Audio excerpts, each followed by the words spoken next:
SNX Radio invites you to unravel the mysteries of the cosmos with us as we dive into UFOs, cryptids, and everything otherworldly. As we navigate the night, we investigate the unknowns that spark our curiosity and challenge our understanding of reality.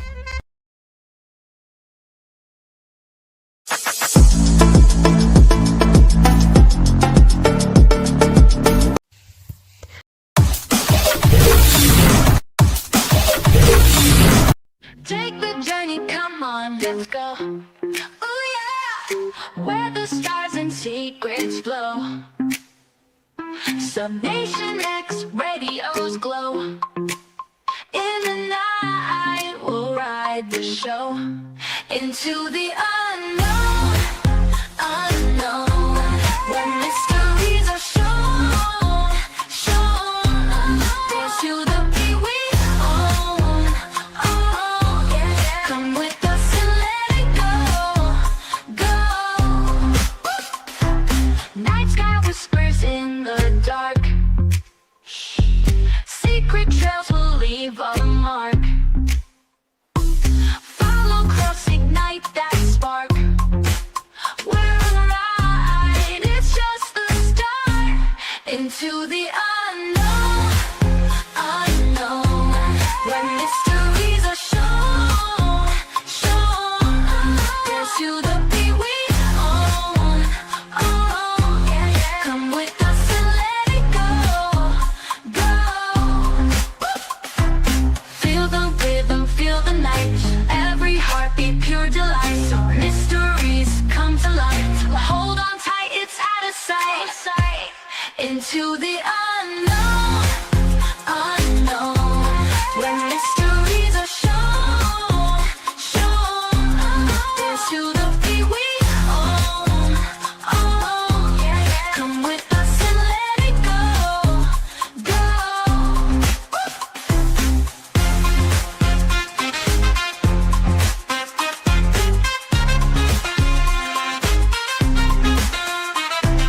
Feel the rhythm, feel the night. It's every heartbeat, pure delight. Mysteries come to light. Hold on tight, it's out of sight. It's out of sight.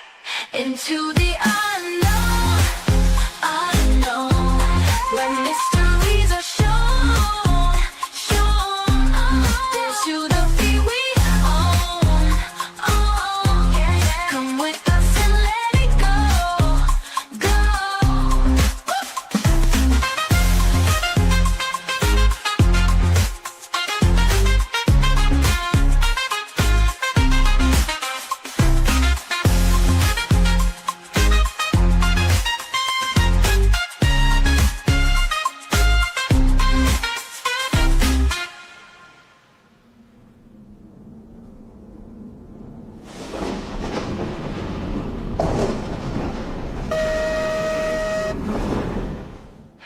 Feel the journey, come on, let's go. Feel it. Oh yeah, where the stars and secrets glow so bright. Some Nation X radios glow. Oh no, in the night we'll ride the show into the unknown, unknown, where mysteries are shown, shown. Dance to the beat we own, own. Come with us and let it go, go, go. Unknown.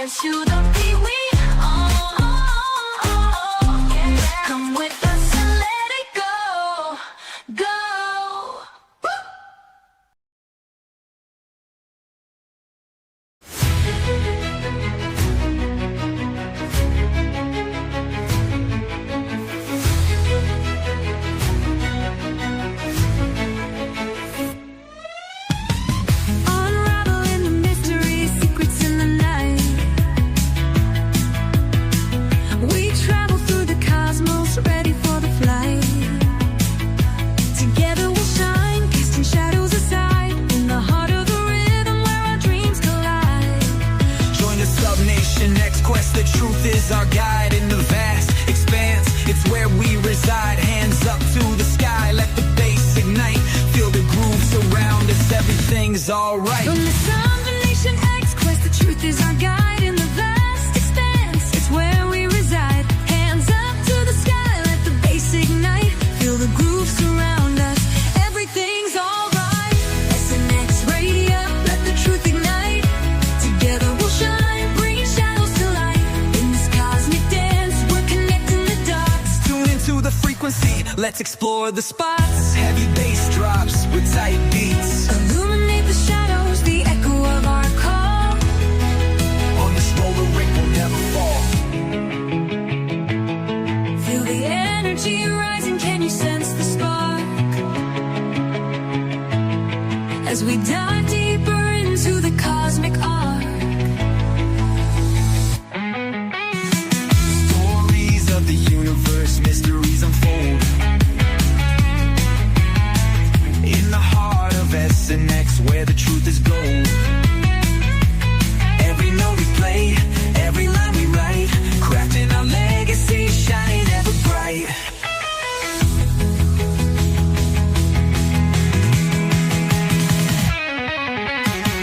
SNX Radio, let the truth ignite.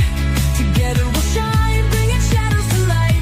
In this cosmic dance, we're connecting the dots. Tune into the frequency, let's explore the spot. Here in the spotlight, we're taking our turn. With the fire in our hearts, let the passion burn. SNX Radio's call, ringing through the air. Together we rise, together we dare. So join us now, let the rhythm flow.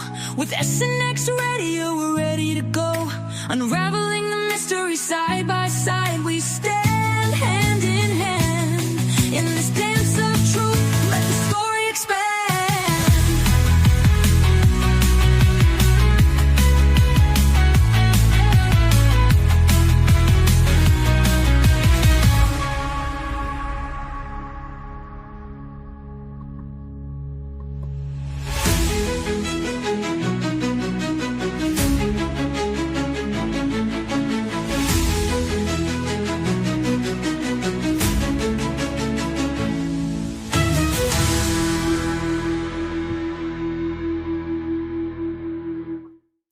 Hello, everyone, and welcome back to another episode of SNX Radio. I did see in the comments that people were concerned about the AI.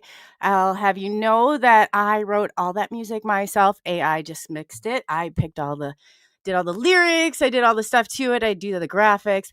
But the reason that I do it is that on Twitter, on X, it depends on what generation you're talking to, we have a huge following and close to 50K on there. And so in order to get our guest the largest audience possible, I get on there and I have to wait until it goes live, and then I drop it into the groups, and that gets between 200 and 400 extra live listeners for them. So I do feel like it's worth it. So welcome back, everybody, and hello everyone in chat. It's always great to see you. I don't have my glasses on, so I am aesthetics. Nice to see you, Kitty Cat Whack. Welcome back. Bino, I hope I'm saying this right, or Beno, I feel like, from Oz. Welcome. Let's see, who else do I have? Oh, Pseudo by name, or name. And I know I apologize again for the AI, but it's the only way, unless you guys have some other creative ideas. I thought at least you can listen to some fun music along the way. Kurt W75, always awesome. And thank you, Bigfoot Michigan Rob. Welcome. Rob, I was just thinking about you. We need to set up another show. So I'm going to be DMing you shortly. So let's see. I hope I didn't miss anybody. Oh, like Fractal Crystal Diva. Hello and welcome. Let's see. I did not.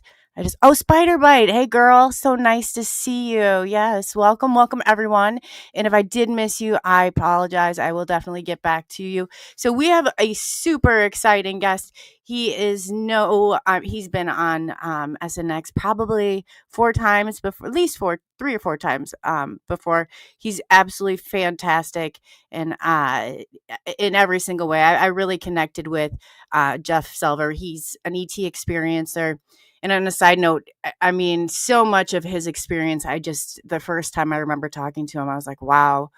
just hit home. So I'm sure that it's going to hit home with many of you.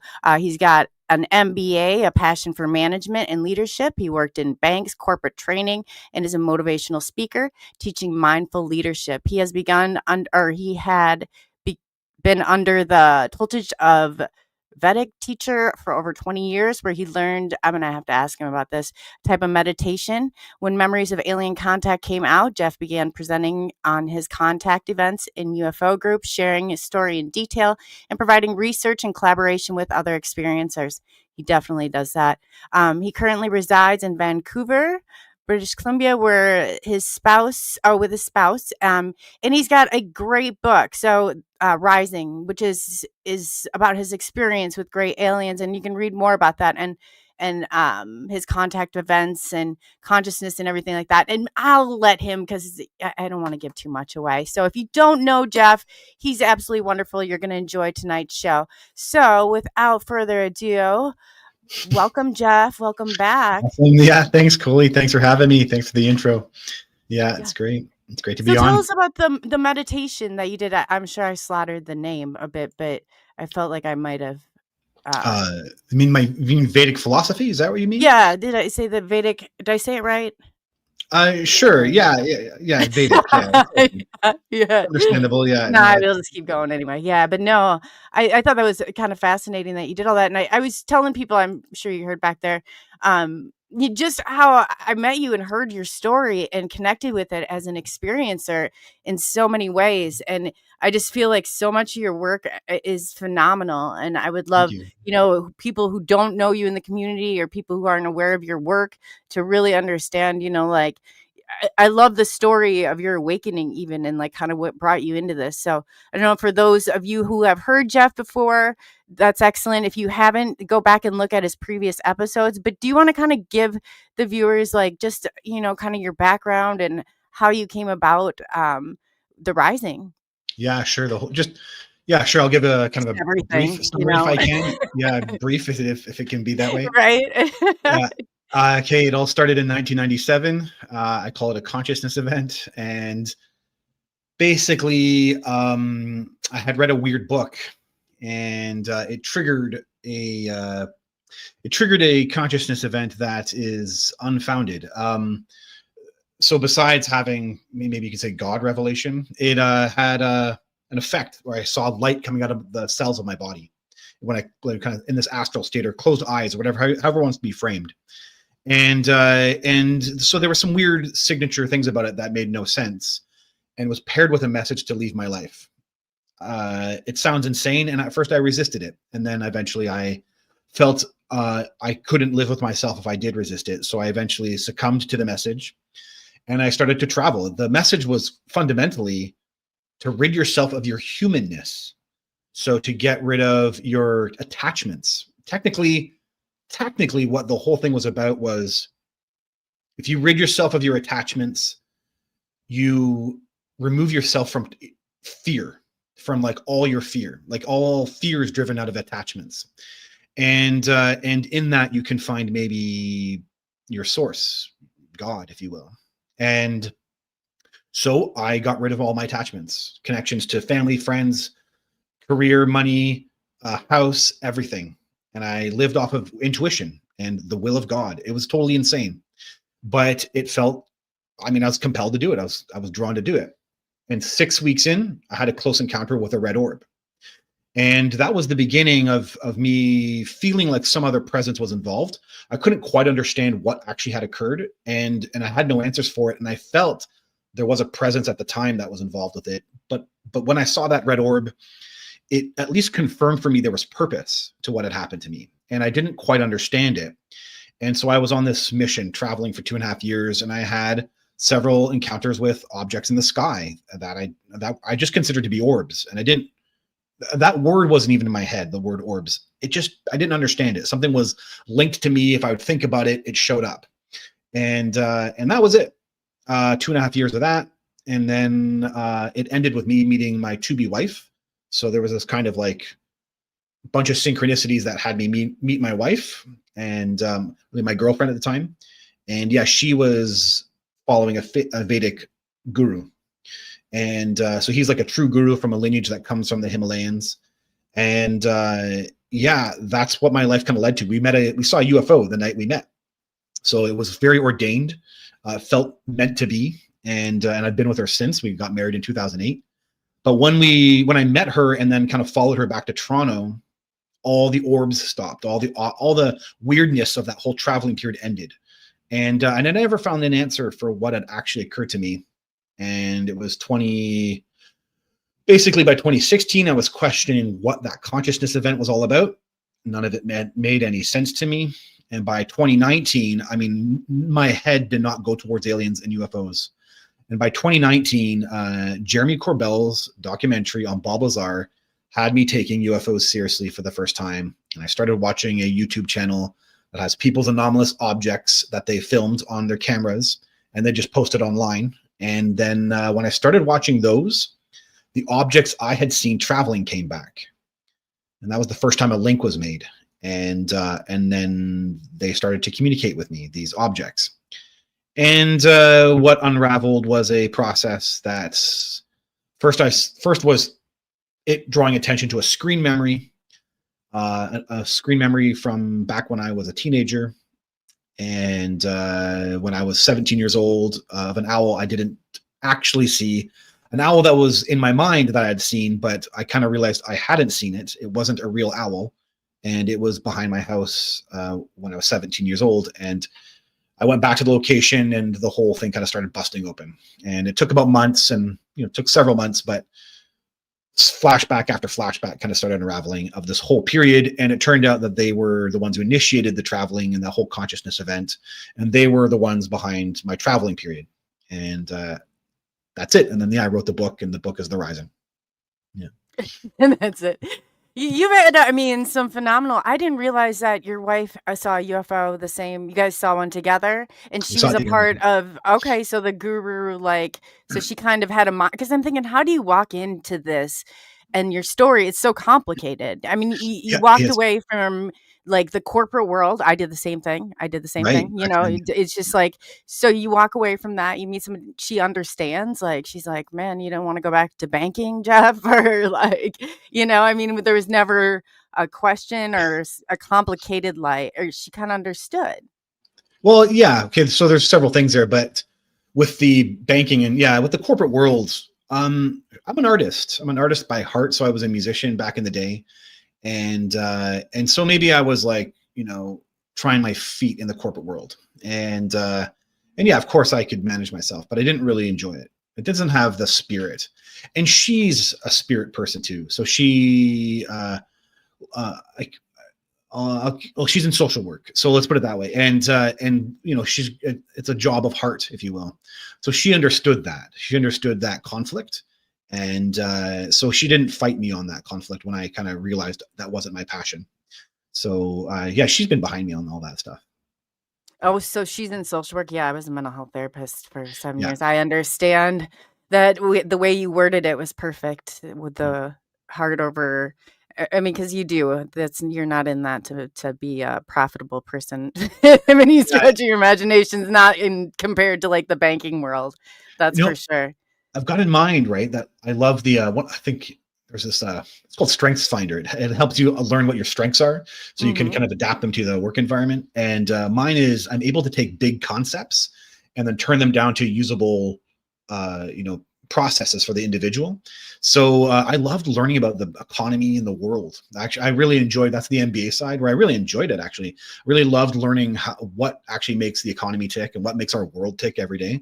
And it was kind of fun to apply that to the bank, but it is cold. In the end of the day, it's numbers.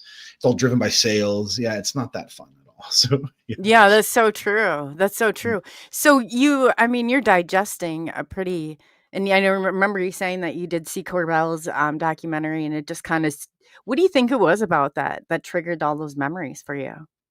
Well, so I'm a grounded guy. No, you really are. You really are. Yeah, aliens and UFOs are not at the time in 2019 wasn't that grounded. It just wasn't. And so I was never attracted to it. I learned about alien abduction content from Whitley Strieber's stories. Okay. And my mind was into that as a teenager. But I kind of just didn't want to be a part of that anymore. I didn't have attraction to it. I don't really have the answer to that. It just, my life was about music, and it was about, finding a way to have a career. And really, that was it. I love my Blend music. in society somewhat. Yeah. Yeah, especially after traveling and how weird that period was. I absolutely had a part of my head that said I wanted to blend in. I wanted to be normal because of how abnormal that was, and it was such a bizarre period. It kind of it really exhausted me how extreme the traveling period was, the 2.5 years. So I did have a desire to be normal, if you will, and it really, I guess, lasted right into my 30s at that point. Yeah. No, it really is. Like nobody, I said, as much as, this whole experience has been, I wouldn't trade most of it for anything in the world. There's still, I mean, if people don't understand, like this is everything, this is going out right to everybody in my community. Everybody knows here. And then this is a small area. And then they look at you. You don't necessarily want to be the UFO ET crazy person roaming around. You know what I mean? Like, exactly it. Yeah. I actually say that I'm like, if your stuff isn't taken seriously, then you end up being the crazy guy with a book, right? Right. If like you're determined for like scientists or someone to take this seriously, right? So it feels good that people do take it seriously, but there's still a degree with which you want it to be globally taken seriously. Like the military might one day want to learn about what happened to you, or someone, the politicians or something, right? Some scientist, and you have that in your head. And when you're not, you feel like you're relegated to crazy land. So it's challenging. And you gotta understand. I mean, from an understanding like point is, and I didn't realize this like in the beginning, but when you think about it, and I feel like a lot of it may be kind of by design, but there's a certain segment of this population that is, and you have to really weed through because there is a delusional, schizophrenic type, like that has weeded itself in here that may not be, and it's like, man, or it just, some of that stuff, but it really is. And like you said, that humanness and that ego death, or it got to a point for me where I was like, man, if I don't just do this and go in, so everywhere I'd go, I would be like, do you have to do it? I'm like, yes, I do. Because I was just like, okay, just like instantly it was like my going in the door. Hey, anybody new? Oh, have you ever seen a UFO? Do you know? Because I thought if I got somebody and I did my job or did my part, it would stop. Right. And it didn't, because there was a part of me, even though as much as I loved the experience, I was like, man, I want to go back to society a little bit. At that point I did, it's like it's normal kind of, it is. It's isolating is what it is. And it's isolating. And that is what the traveling period was. It was an isolating period. And that's the most contact I ever had, right? I think at one point it was once a month. It was so condensed, and it's because I got isolated, and they were giving me contact events in moments that I isolated myself. So I would go onto Hornby Island in the middle of the night, and then there was a contact event, and I drove down this valley where there was nobody down there, and there was a contact event. So they're always finding ways to get at you when there's in these isolating moments. And then never mind how isolating the contact is in and of itself. They might be giving you information, which they did with me. And people can't digest it. So it's all happening to you privately. And so there's a very real isolating truth to alien contact that just makes you want to adapt, or be a chameleon and come back to society and be like everybody else. But it doesn't fully work, because the reality is that you have to integrate what happened to you and accept it, and then be yourself in it, and then in the end of the day you can speak to people properly about it, and then that's how you build your relationships. But it takes it's a process. Mine started in 2017, so I've come, now it's just like who I am, and I've but there was a time where I was like, oh God, it just so much, like it just kind of like crashes in like waves. That's how it was for me. And the moment I came in contact with something that was so incredibly, they measured it to be 50 foot in diameter, 30 feet away. It wasn't even over like 10, 15 feet above my head. Wow. From that point on, life changed. you know, any question or doubt in my mind of anything like this existence, that's done. It's Boom. just Yeah. like, yeah, boom, total change. Yeah. Was Oh, that totally. kind of quick in how it was with you? I mean, like, but it is such a journey, but man, do the band-aids, like, I feel like it was just ripped right off. Yeah, I may have had a different angle about it because, and that's a fascinating part of my story. Now that I've learned and digested so many other stories, now that I'm kind of at the space where I'm reading books, I'm reading John Mack's book and stuff, and yeah, I'm learning about other people's contact and I had the spiritual element down first. So that's the fascinating twist to this. So my world accepted that other things could be very real, and my world accepted dimensionality. I didn't call it that, but spirituality is pretty dimensional. And I believed in we weren't part of time, or that time is a whole other aspect of reality that we can master. And space is, remote viewing and all that. And consciousness, near-death experiences, past life awareness, all of that was a normal part of my world that I investigated in my own consciousness. Then when the aliens showed up, they were the first thing that happened is that it answered things that all seemed separate. And because I actually had gained awareness that I couldn't understand why I had it. Like I was able to speak to people who'd passed on, right? Loved ones. And this all kind of just, it happened after that rising, after the 1997 events. I kind So of you all didn't this. grow up a medium? I grew up being able to talk to spirits, like where I always knew I had that. Yeah, no, that's the bizarre part of my life. And that's how I always framed it, that I had none of this stuff before. The year 1997, before the rising or that kind of weird consciousness event, things started to happen. So I started having some type of like psychic experiences that were new to me. And I just thought it was because I was exploring and reading books. I didn't really know what was going on. And then this consciousness event happened. And after that, yeah, I had some extraordinary abilities. The first was really that I was able to hear people who had passed on.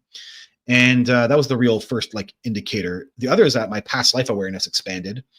And the psychic events were minimal, but they were with loved ones. I had them pretty consistently. So if my wife, I could feel or could hear her sometimes. And then certain friends who were thinking about me and that kind of stuff.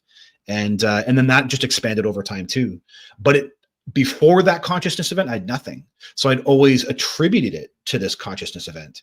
And then when the aliens came into my life in 2019, and that all kind of, showed up, I was having poltergeist activity, like insane. It was getting out of control. So then it kind of out of nowhere answered everything all in one shot. Because all of a sudden it made sense, like, okay, that's where the awareness comes from. That's why their UFOs are here. That's why there's poltergeist activity.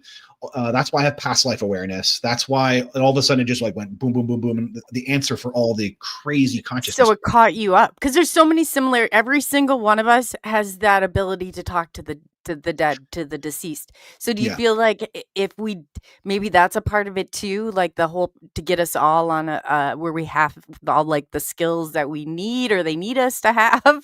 I don't know. Have you ever thought about it like that? Yeah, well, I study that stuff, right? This is the study of consciousness. And I'm pretty convinced that the aliens are a non-dual, they're coming from a non-dual reality. So they're coming from the unified God field. So when we're on craft, we feel good because the field is more prevalent, or it's kind of more in tune frequencies. That's why the telepathy is very strong and very real in their environment, and the crafts are alive.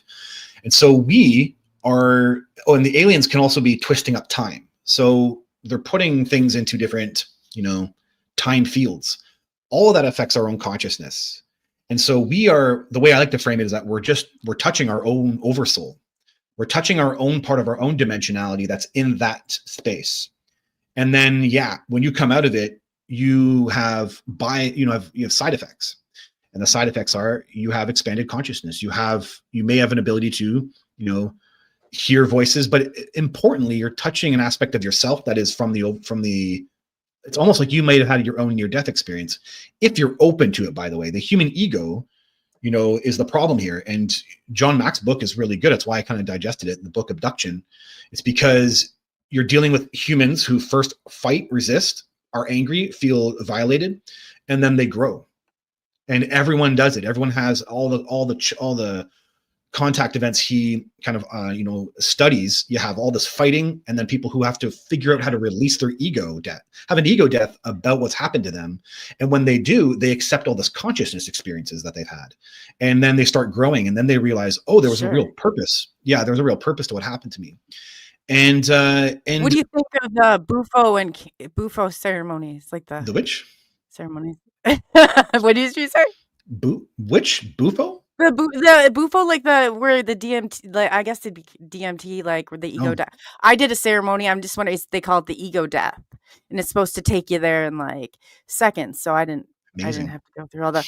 I was just wondering if you ever, when you're talking about that ego death, because it sounded like a more long and excruciating process you had to go through and endure.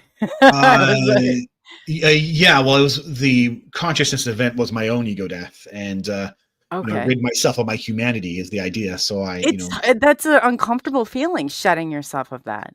Oh, it was awful. Do you feel like it almost makes your skin crawl? At times it's like, man. Yeah, it was intense. I'll say that. That's for certain. But it paid off. Let's put it that way. So that's the kicker here, is that it paid off, because the alien contact was very real, and I grew, and there's certain strengths I have now that all originate from that period. So yeah, it was definitely meant to be. That's so true. Yeah, it definitely is. Do you think there was any way that you could have like said, hey, I don't want to do this, like this isn't for me, or did you feel like me too? I fought them. My 12th contact event, I got into a fight with the elder. I got into a fight with a gray alien. I don't mean physically, but they were telepathy. Yeah, judo. Yeah. And I was demanding, and they were like, not going to happen. and I was like, I'm not going back until you. So let me tell you a bit of the story. It's pretty nuts. And Kate, by the way, I'm going to start moving into publicly, and we're talking more about the kind of more traumatic content. But when I do, I'm going to be pairing it up with how to heal from it, because I think the human is, we have a lot of terror around some of this stuff that most people, when you look down the rabbit hole, they all grow from it, and they all grow positively from it. And I did too. So I was traumatized at the time, but now I look back and I'm like, no, it's actually good that this all kind of, progressed the way it did.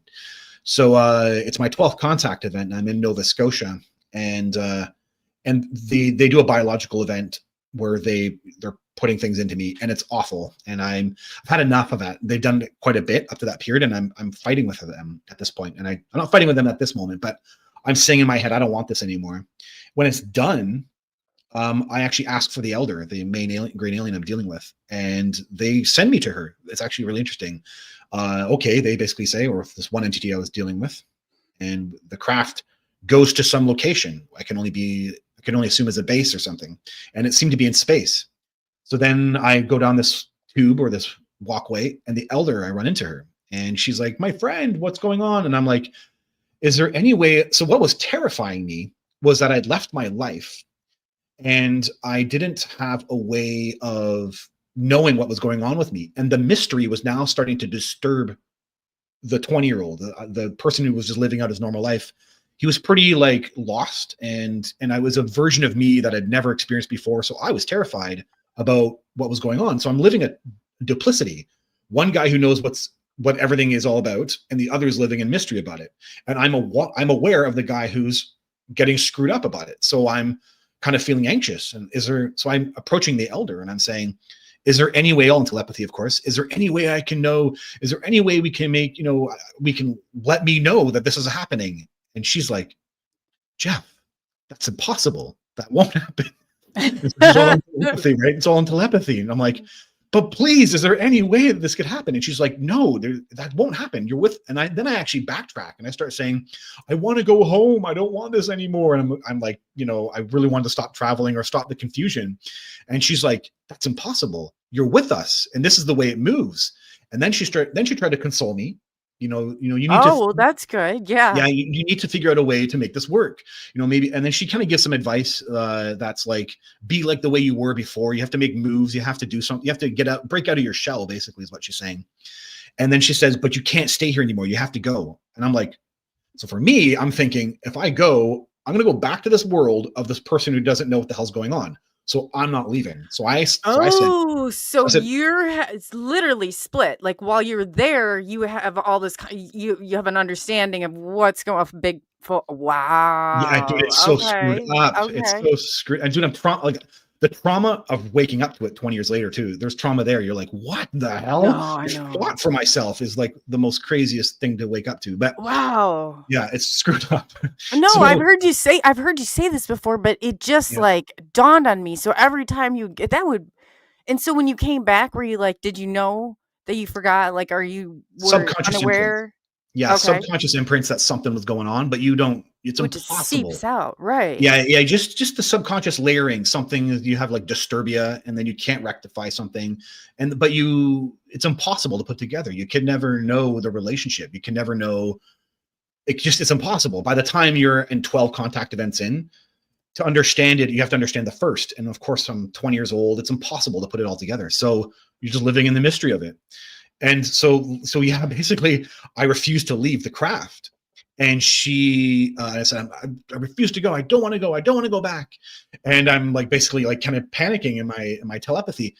And she does this most insane thing. So when you're in telepathy with them, they envelop you, right? So you have trouble seeing them sometimes because it's this kind of like psychic intensity where you're in this environment with them. She retracted.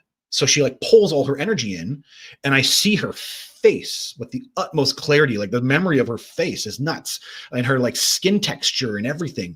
And she basically yells, and in a telepathy, she yells, and she slaps me.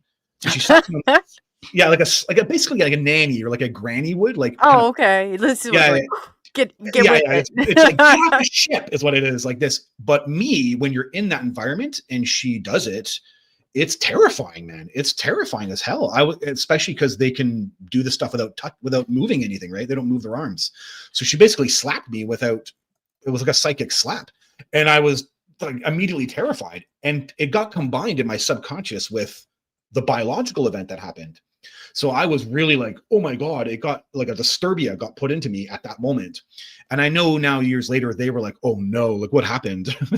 Like, oh God, like they were not, like it was unexpected what happened, and they were trying to manage things. And yeah, it's totally nuts. That's the most traumatic thing that happened is the kind of fight that occurred. And I left, of course, right? I was terrified and I just left. And then I got sent back down, and then I walked off the craft, and then the whole thing gets taken out, right? Or erased or phased out or whatever it is. So yeah, I feel like that would be the equivalent of I'm deathly afraid of heights. I'm being pushed out. Like I feel like you're being pushed out in a parachute, like this landed, the craft landed. Yeah. So I wasn't thrown down. Yeah. I was in a craft and it landed. Yeah. That was better. Yeah. It probably felt like that though, having to leave and then not, like probably like, oh my gosh, I finally all these answers, all these, and just to go back where we have such fractal pieces, Oh, it was awful. And that's the part that largely because my life was spinning out of control so now I presently say my oversoul was involved. This is actually a larger spiritual event, but at the time I had no conception of it. So I'm blaming them in my head. I'm saying, you did this to me. Why aren't you making it easier for me that I'm like traveling and being lost and confused now?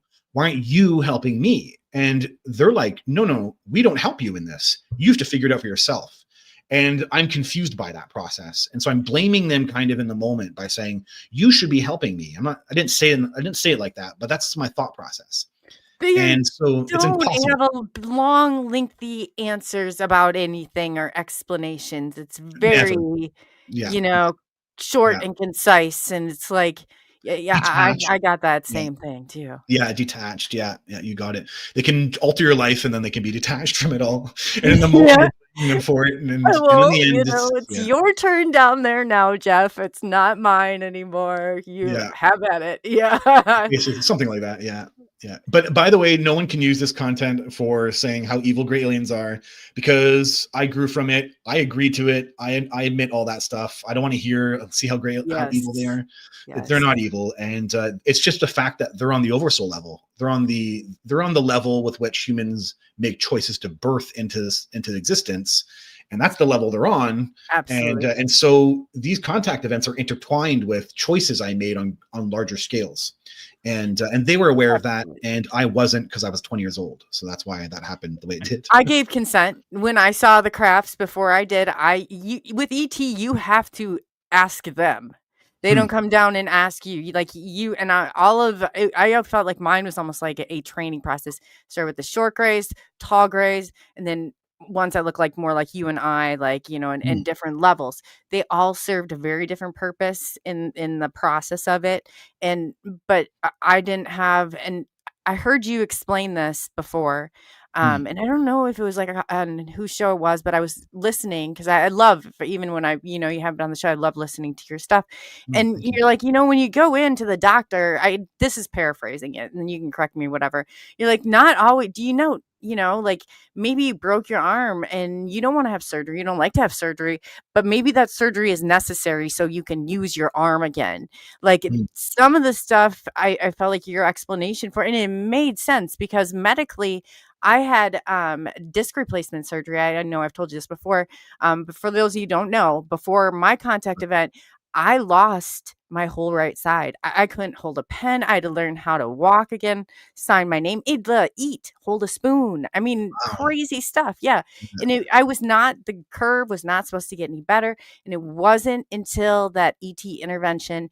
And it was like I would say within that year and every contact event, I was stronger. I am stronger than I've ever been. I have feeling restored. I have that, and they said like that curve, like after fusion, like this is going out like 2.5 years that I was not, and still like they couldn't figure out what the hell. There's so many things wrong with me. And now I'm, like I said, I'm in the best shape I've ever been. So if it weren't for that, so I relate to a lot of what you said. Is that kind of an explanation you could give, or that you would give, or I can't remember how exactly you worded it, but that's how I took it. Yeah, no, I mean, so I'm part of, Preston Dennett's Facebook group, the Healing Power of UFOs. And an interesting point gets brought up, so Bud Hopkins, who was kind of more of the negative guy, did know actually about the healing capacities of alien contact, that they could actually heal people. And the question was, why didn't he talk about it more? Because he went down the avenue of talking about aliens as being evil, or, darker or nefarious at least. And the answer turned out to be because he didn't understand why some people got healings and some people didn't get healings. So he was confused. Another thing too, though, people who didn't get healed, there's some resentment there. They're like, I needed a healing. But it might not be what you needed for your mission, or for, it's something not always. Yeah. And you can see even with yourself how maybe, the worst part here is that if I've had people try to email me and try to get my aliens to help heal them. And I'm like, it doesn't work that way. And I don't even get healed from that. So they want me to figure out how to do it myself is actually what they want. But yeah, you can see maybe for yourself how that maybe led you down the path that you're in right now. And yeah, it looks like it could be, oversoul agreement in some way, right? So that's very powerful and very beautiful and stunning and amazing all at the same time. But some people don't get it because I guess it's just part of their path, and I don't have answers to that. Yeah, I can only assume that's the way. For me, that's how they interact. I always like to kind of frame it. For me, it is kind of the grander picture about oversoul interaction, and so life purpose interaction, and what's the right thing for that person type of interaction. Yes, and it's a trade-off. It's not. It's reciprocal. It's always you're right. It's always a trade-off. Yeah, always is. Yeah, even it's no accident for me, Coley, that you have a podcast, right? So you had this contact, and then you're pretty determined to be public. And I find most of the experiencer podcasts are like that, where something happened and now you're kind of led to talk publicly about it, and you support the community by doing so. And the aliens are aware of all that, and for them, that's kind of an exchange, right? That's how I see it. those things. They told me when I asked, I was like, what is this all about? Why am I, I can't remember the exact words. They said, you're here for communication. And that's why I would go everywhere. And I'd go and everybody be like, who knew me, like cringe. Or do you have to ask? I said, yeah, I do. Because I thought once I communicated whatever it was I needed to communicate, because they don't give you, it wasn't like you're here to Listen. communicate this with so-and-so. No, you're here for communication. Yeah. Jeff, if you had told me I'd be in front of him, I hated even publicly speaking. I Right. don't even barely passed speech class. I was up there, I'd shake so bad. I would Right. and so I can't believe that I'm actually here. So when they said that, I was like what? Like, what do they, so I kind of laughed at some of it at first, thinking there's no way. But Right. it really has, and I found, I guess, my way, because I enjoy talking to people, and my account is like, my trade-off is I get to ask people like you, and I get to, my questions firsthand. Yeah. How fortunate am I? Like, if you're going to go through something, you might as well be in this place where you can ask your questions and get this information and hear it first person, Yeah. which is Yeah. phenomenal. Yeah. And well, you do a good job too. And by the way, too, it's personal to yourself. So you control the whole thing, which is really cool, actually. And Right? it does seem to get out. Yeah. So it's your show. You get to run it the way you want. And I think it's pretty cool. So I think it's good. No, it is cool, but you're right. At first, it was like I didn't see myself going, and I fought it too. I was like, oh, I'm gonna go on. I'm gonna do a podcast. I've always kind of been a part of podcasts, I remember going back when the first one, you could call in on the phone. I said we could sit in our pajamas, and nobody knew if our hair was done or not. Now it's all like, now you're right out in video, and everybody can watch every move you're making, and so Right. it's a different feel to it. It wasn't so bad, sitting on that phone line where maybe like a picture of you would go up or anything. Yeah. But, Yeah. over time, obviously you get used to it, but I'm very fortunate, and I don't ever take it for granted. And I love the fact too, connecting people and all of this. And I think that what you're doing such amazing work. And I have to say, and I like, we can talk about it from behind the scenes, but there was an instance where something kind of traumatizing had happened to me, and I wasn't able to make a show. And you had picked up on, like, you sent me this email, and I was so blown away. And I was like, oh my God, you were able to tap into some of what was going on with me. And then without me even saying anything to you, you had said a few things to me, and I was like, wow, Jeff, that's phenomenal. Like, you're dead on. And I don't know how much I talked about it at the time, and I'd love to tell you more about it now. But yeah, you were able to, I just remember how you tuned in. I told people this before. I said, Jeff somehow tuned into the situation that was happening. It was so chaotic, and I have no idea. Some of the things that you had said had just nailed it. And it wasn't even anything that I had. Yeah, it was. I think I remember. I don't remember. Yeah. Yeah, I do remember this, Coley. You got it. That's great. Well, I'm happy. Yeah, I can pick these things up sometimes, but yes, it was sometimes just it's because, validation for yeah, me, it's how you're phenomenal you are. pretty bizarre. It's a weird relationship I have with contactees. I don't it's not like I could do this with strangers too. I don't understand it. I can pick up other contactees sometimes, and I've had some, yeah. So I'm happy that helped and was connecting. That's great. Yeah, it was, because I said, as much of it, sometimes you do feel alone in these situations, and it was an extreme situation, and it had to do directly with something with the show and something that had happened to other people in the community. And it's unfortunately, it's a case that's in the federal courts right now, and when I'm able to talk about it, I will. But it was something that people really need awareness about. But you hit, and you tuned right into it, and I was like, wow. I always it always had, I just felt such a bond with you after that, and it's like, Awesome. man. Because then, without a shadow of a doubt, it was that wasn't even just confirmation. That was the way that you had reached out, and the concern, it was just it really showed me, more people, we need more people like you in the community. We really Beautiful. do. You've got such a balance. You are level-headed. You are so level-headed in Thank you. so many ways. Yeah. And just to, hear that you came through all of this stuff too is so important.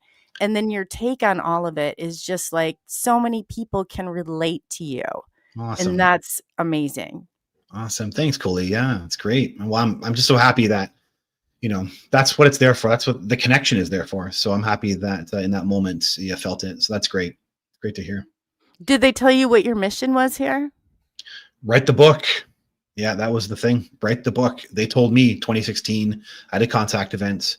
They told me, tell them we're coming and there'll be a city, and write a book, basically. And they wanted me to write out, well, specifically, they wanted me to make it a spiritual book. They actually asked for that. Make it a spiritual book and talk about the things we did with you. And then they actually even implied, like, teach the things, like they wanted the teaching element too. Teach the things with which, well, we talked, like you went through us with us. So yeah, that's kind of, in my own way, I've done that through the workbook and through the YouTube videos. I try to keep it real because I think there's a that level-headed part, because I think that there's a tendency in the UFO community to frown on that, and so I kind of play a bit of a balancing act with that, where I don't get too overly teachy, but I definitely have a lot of stuff available online around consciousness and my own experiences and my own research, and yeah, and how to do some things like meditate. I have several meditation videos and that type of thing. And yeah, and I actually plan to do, it's funny you're talking about it. I actually plan to, I'm building it right now, transforming our traumas, right? I think is a really, especially for all of us, man, with what's about to happen, we have to transform our traumas. We have to get out of our traumas. Never mind alien contact, just traumas in general. And and so I have a video coming out like that. That's the type of stuff I'm focused on. We need that, because people don't realize that the way through this, and especially I'm going to tell you as a mental health therapist, pull that one out, that the way through this and the only way through this is through trauma. And if you're going to do it, you're going to face every uncomfortable moment. Every shadows in the background. Yeah, you got it. Oh yeah, it's gonna all come to surface, and you're gonna find a way. But that's needed. And I felt, my work as a mental health therapist, and if you ever want a collaboration on, let me know. I was very, very good at what I did. I worked under Dr. Daniel Hughes, Addict Developmental Psychotherapy, and basically it was like that attachment theory and how you heal it. But it's so much of it. I feel like the therapists that I work with, there were just a small portion of them, let's just say, that really did the work, that knew what they were talking about, that ran by a theory, that ran. The other ones are just sitting in there like, having a conversation, an overpriced conversation. Right. And I just remember in my outpatient setting, like my coworkers would sit there and I'd be like, man, this is such a disservice to people.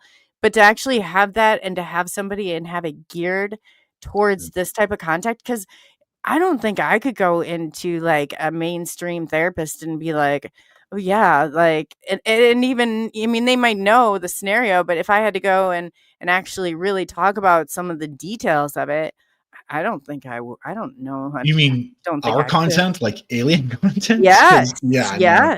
Yeah, there's no, I think I tried to once. I was in some, I don't know what I did. It was in my 20s, and it was, something was free, and I needed, it was like about a relationship scenario I was in.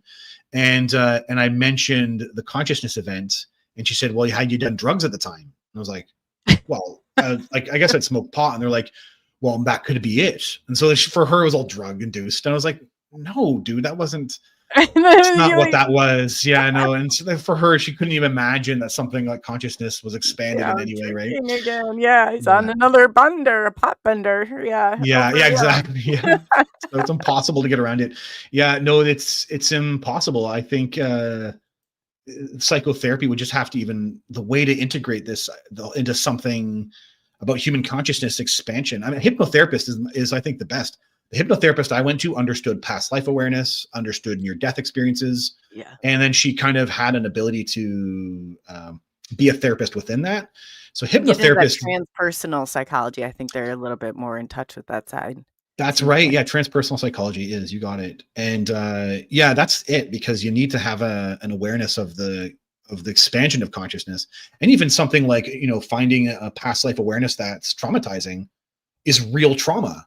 And unless you believe in that, you can't really approach that. So yeah, it's very icky right now.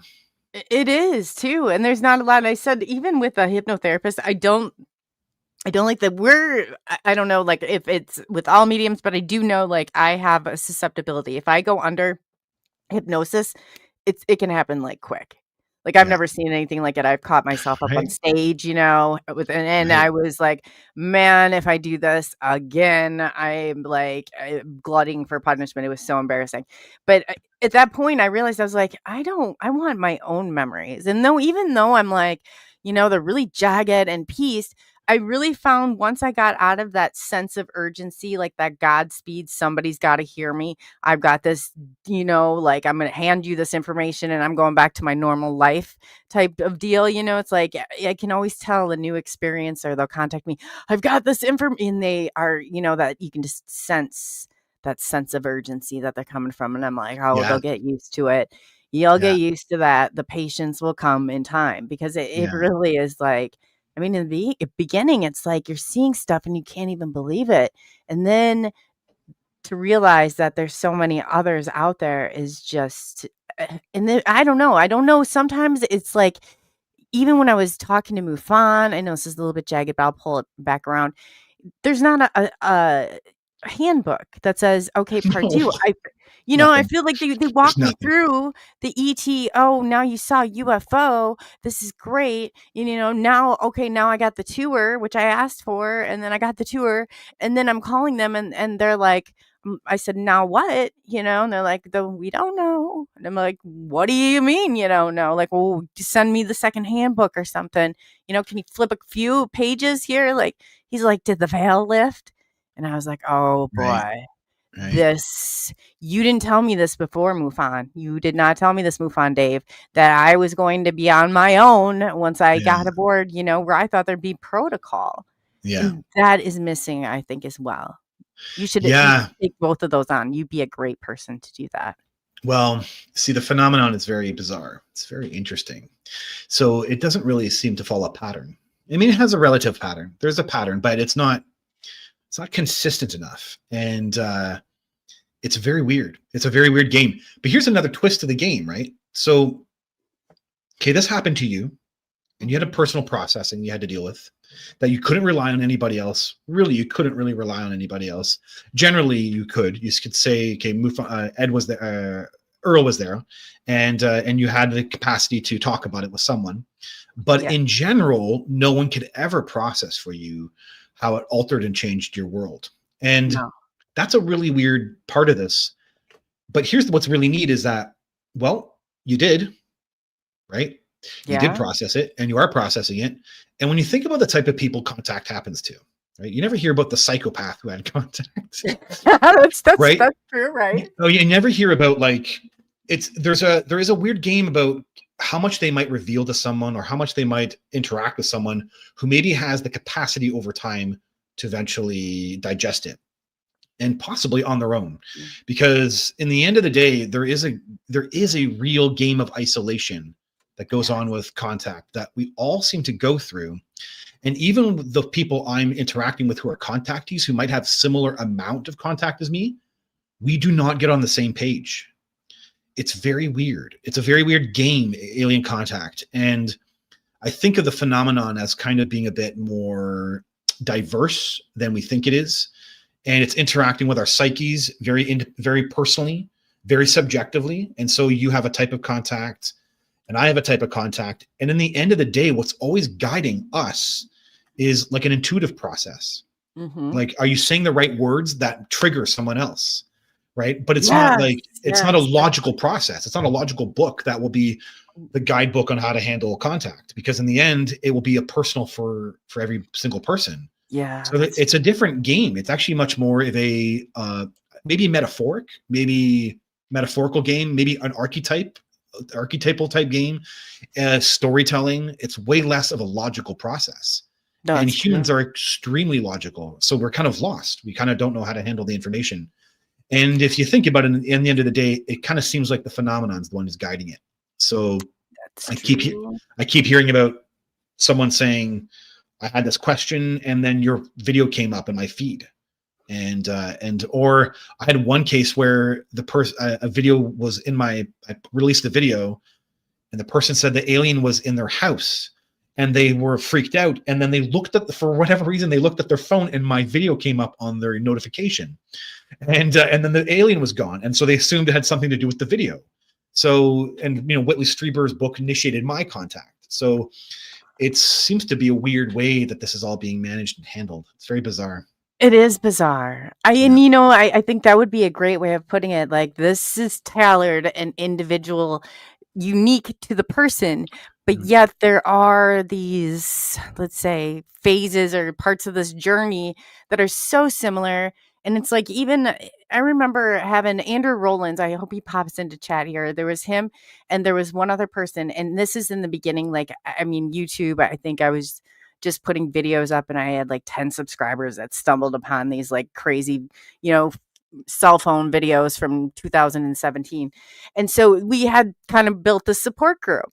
And so when it would happen, there was like, we kind of get like these flu-like symptoms. For me, I was like, for like 3 days, I just needed to break away from the entire world and I needed to process it. I couldn't, and it just was interacting was like I just needed that time. And once then I was okay.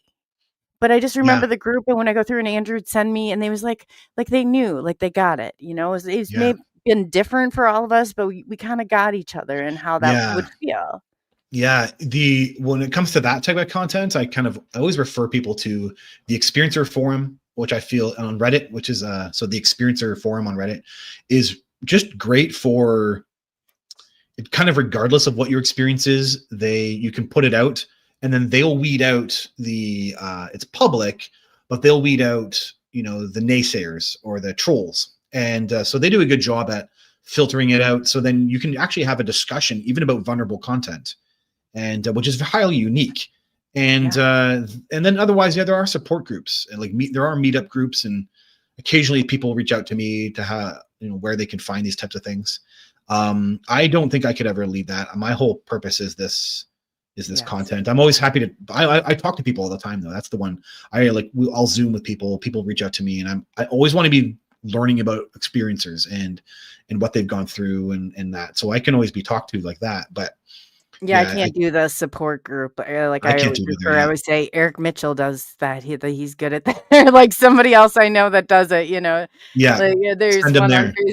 Yep. That's exactly it. I can't it's just not my thing, but it's not my thing either. I like helping people in a kind of a way. Actually, the truth is too, I'm super, maybe like you, I'm super empathic. So I can feel people's pain sometimes if I'm getting too close to them. And so, I need to keep that distance just for my own psychic sanity. So or psyche sanity, not psychic, but psyche sanity. So I need to do that kind of stuff. I can feel people reading my book. It's totally nuts. Wild.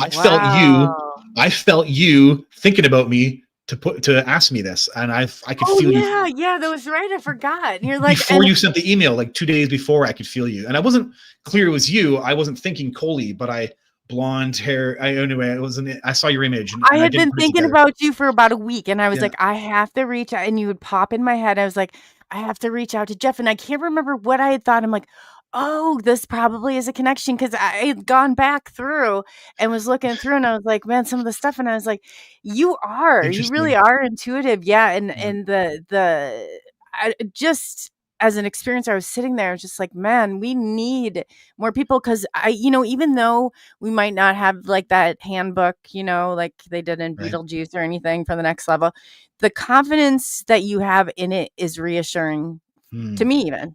Yeah, that's good. And that's the spiritual background. That's the Sadguru. That's when you're with a guru, it's real. You know what's real and what's not.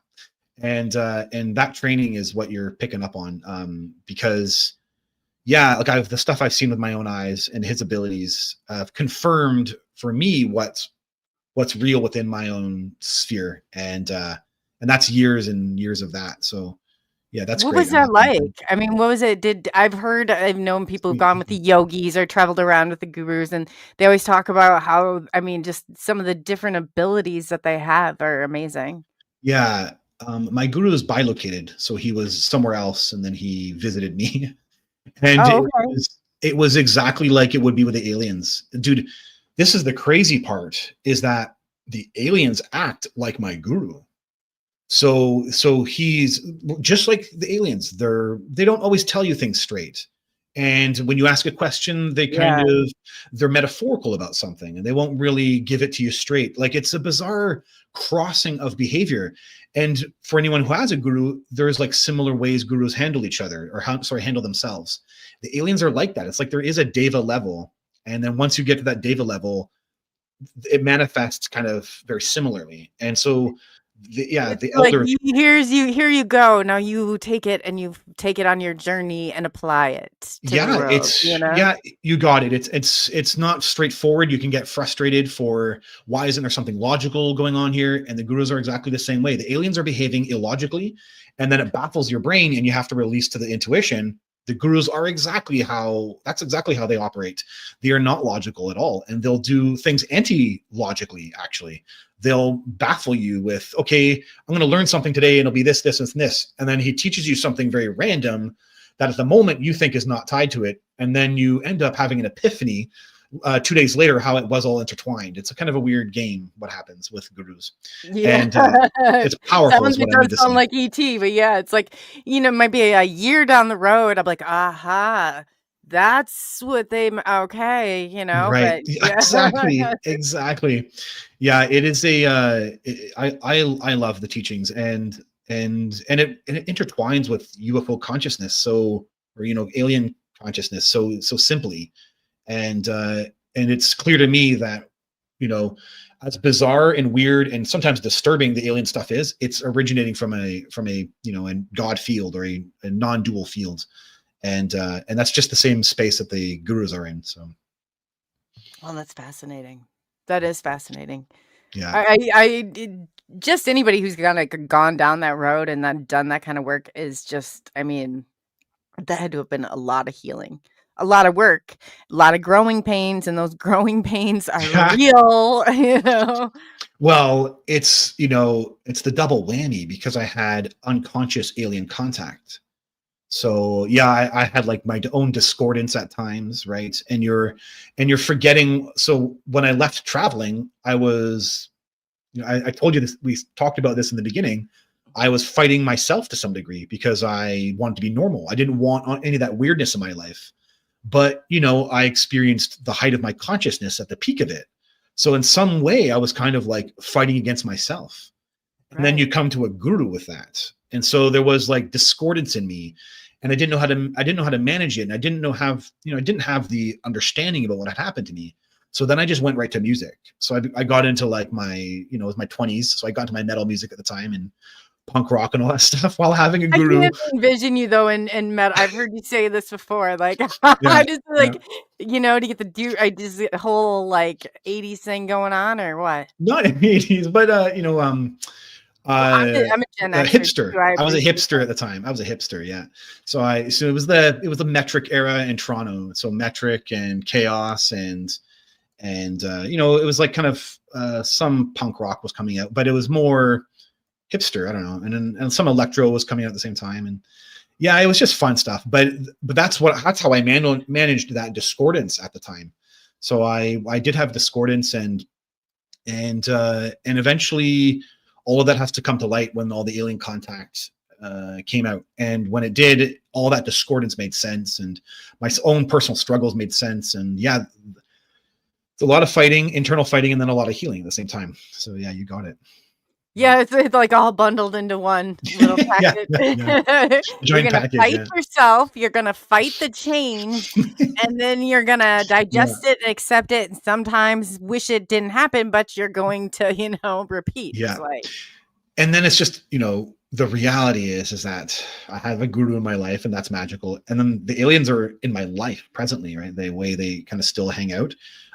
So like, it's all worth it. Like, there's no, again, the anti-gray alien person could say, well, they caused you all this pain and struggle all your life. And it kind of is true, but it's still for the reasons that are powerful, because I saw my oversoul. I saw the afterlife.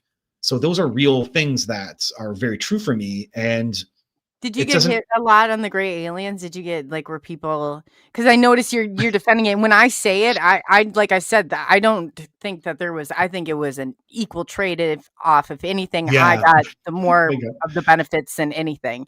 But I've heard people say that, and I don't necessarily understand because I kind of went under the attack too from it, like the grays, and I'm like, we don't yeah. all know. Like we don't all know. There's a spectrum. There's a spectrum of people. I'm You have not no idea. doubting, right, I but have I didn't been. have that either. I have been since day one. I have been trolled for gray aliens. Yeah, and it's because there are some, non-real people out there who claim to be real, who've persuaded the public into what's going on here, that they think they understand.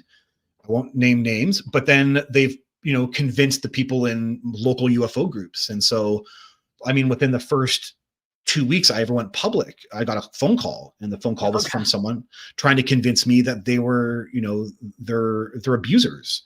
Gray aliens are abusers, so you probably shouldn't be talking about them. Oh yeah, because and this is the stuff I got. And they're like, "Would you do that?" Like, I'm like, I don't have Stockholm syndrome. Okay, I do not. You get that too. Yeah, and on my YouTube channel, I am constantly dealing with people who think, oh, well, these are tied with lizards and they're evil, so you should, why are you spreading this? Like, it's just nonstop. Like, it's it's just nonstop. But here's the thing: they did to me on Twitter. Speaking of that, they took somehow got a hold of a MRI that I had, and I have this weird thing in my brain. It's been there since I was a kid. Anyway, they took it and they put a little picture of an alien in there. And this sounds so stupid, but there's people in the community that will believe this. And there's like 11,000 hits on it, and it says that I have a reptilian in my brain. And I was like, oh, come on. Oh, that's it. Why did they my favorite thing is just going with it is like, yes, people, I have a dinosaur in my brain, I guess. Actually, we all do. I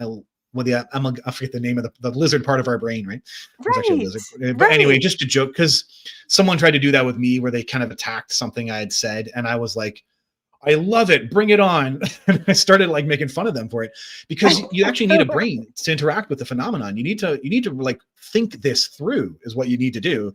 And most people want to, but you have the percentage who saw something on the internet. Now they understand the phenomenon. They understand what you're all about, and they're attacking you. And most people need to think this stuff through. And there's a lot of evidence for the perspectives we have. There's tons of evidence for the perspectives we have. And that will shatter their negative perspectives, but it doesn't seem to matter for some people. They prefer to be a victim. They prefer to blame something. Gray aliens are controllers of the government or something. So yeah, it's like nonstop. You kind of are always dealing with it. So you're right. I know. One thing or another. The more, I don't know why. Sometimes I do, but it's like the more it's like you think you're doing such a service in the community by getting the information out there. All I try and do is put my guests and people that I believe in front of the largest audience possible. And for some reason, that irritates the hell out of certain people, and then they come in the attack. I said, I'm not your competition. Yeah, the anonymity of the internet. We're stronger together. We're stronger. The big, this is what helps. Like, oh God. Yeah, it's anonymity. The way you can just troll and then be like very cold and callous in your trolling. It's such a, the internet is such an.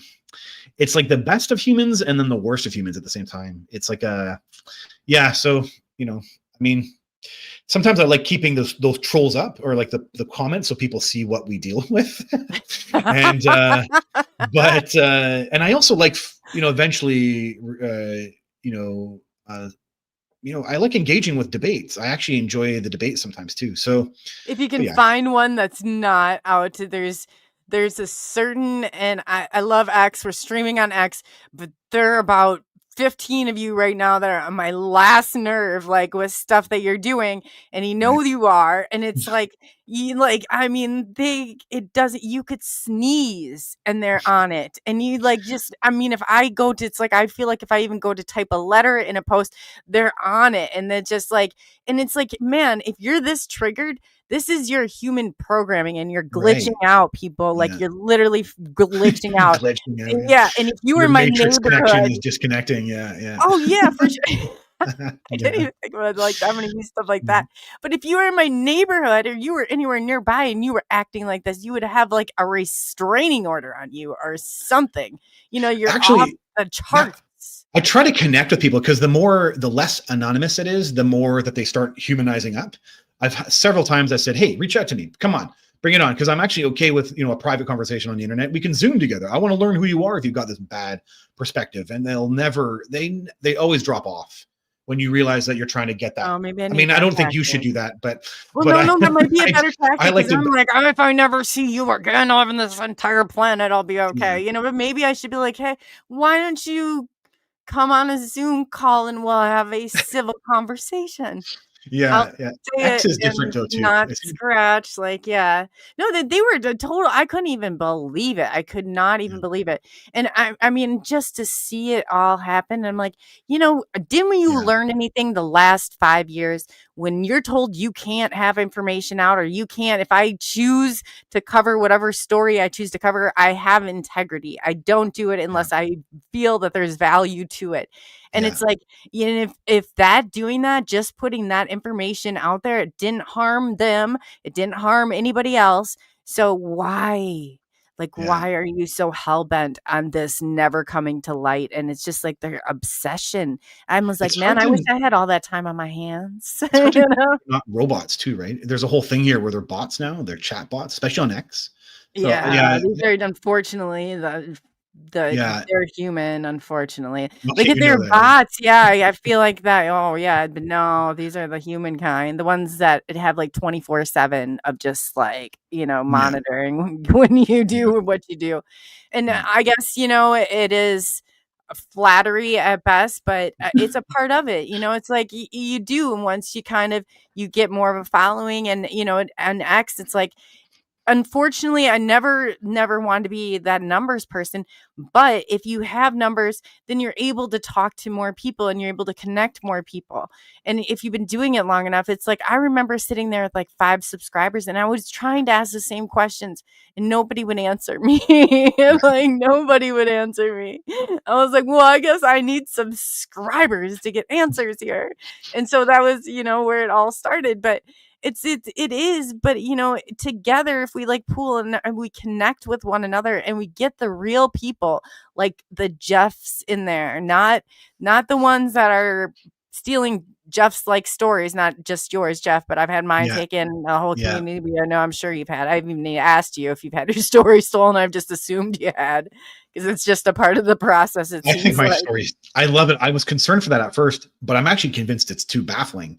And which is so cool, because it's actually like really hard to steal my story because you have to say you saw the afterlife, and then you have to act like you saw the afterlife, and then how the rising occurred. You have to have and what really is the rising is, I'm public about it, but it's baffling for most people.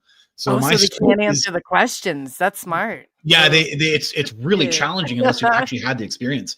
So I think I was concerned for that at first. I thought I could intuitively feel that someone was going to try and steal my story. It's kind of interesting you say that. And I knew I needed to put the book out fast so no one would steal it. So it would be official. That was mine. Right? Yeah.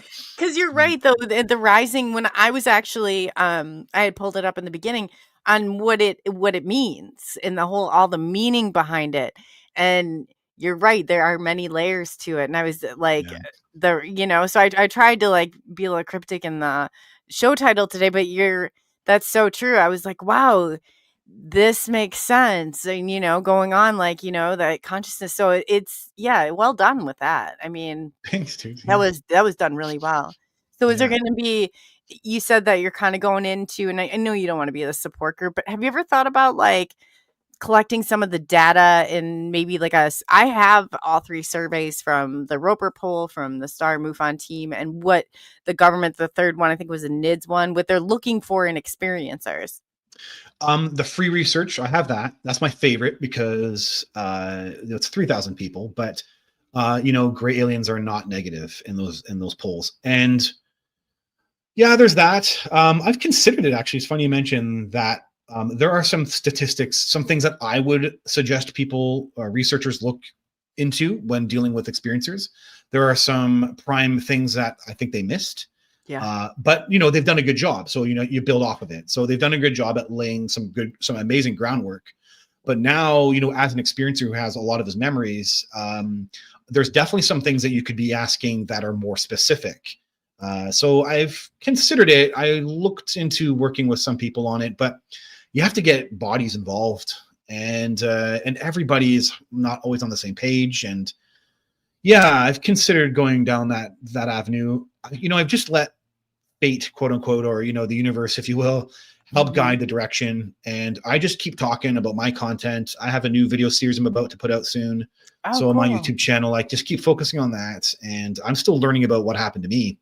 And there's a lot to digest about it still. And so I keep focus. That's the focus I keep, is doing that until something else comes in my face and someone wants to work on something. But that's a good and I've got focus. some friends out there we hum and haw about ideas, and but it takes a lot because a lot of people have to be involved, and especially with the experiencer phenomenon, you need specific people, and sometimes you're not finding the right person to work with. So yeah. Well, if I could ever help, I would hand over the surveys and whatever I have, like, to you, if there's anything you can do with it. Yeah, it really is. Like, I spent a long time gathering it, but what happened, and I had it to the point of where I could have had it all set up, but of course, someone came in and sabotaged it that did not want that data out. But I feel like now might be a little bit different in the echelon of things. But there's certain information. It's like people don't realize, like, there are certain people in this community, they want all that information and they don't want to share it. And what I feel like is, as an experiencer, especially as an experiencer, why do you get to withhold that information from me? Like, why do you that irritates me. It's because they made their living off. I mean, for some people, I can't speak for some, but they made their living off of it, and now that's like book material for them, right? Or it's YouTube material that drives their views, and it should be just publicly available data. I actually totally agree. There's a very maniacal kind of scene to this, where what was once open and public experiencer content is now being hid behind closed doors. There's really bizarre things like that. Another thing that, like, I scoured the UFO BC database. Like, that was my way of doing research about my local area. And I was doing it because I was drawing information to make a video series about what had happened to me regarding the geographical locations. And it turned out there was tons of corroboration. But what was really interesting is scouring that data was that you have people out there saying gray aliens are evil, or some evil aliens are bad, or some are demons. You have like zero. I had one case of an alien, it was following a human. Let's say it's following the car. I guess the car was being chased, but one out of the hundreds upon hundreds upon hundreds upon hundreds of cases of UFO sightings. So you don't have UFOs behaving the way with which some people want to claim the aliens are behaving. You have these like weird juxtapositions in the data. And if only they knew that data was saying that, because the information is available, but no one is sifting through it properly or having a way to explain this to the public.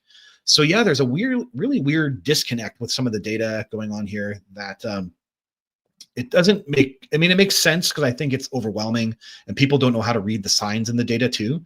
So yeah, but there's a really weird game going on. When I first went public, MUFON had no interest, right? You're like kind of like that. And I had videos of UFOs, and first I took a picture of a UFO, and MUFON didn't do anything about it. I eventually only learned that pretty recently there's only one person here in the entire province who does on the ground research for. Gosh, MUFON, so limited anyway as it is. Crazy sometimes.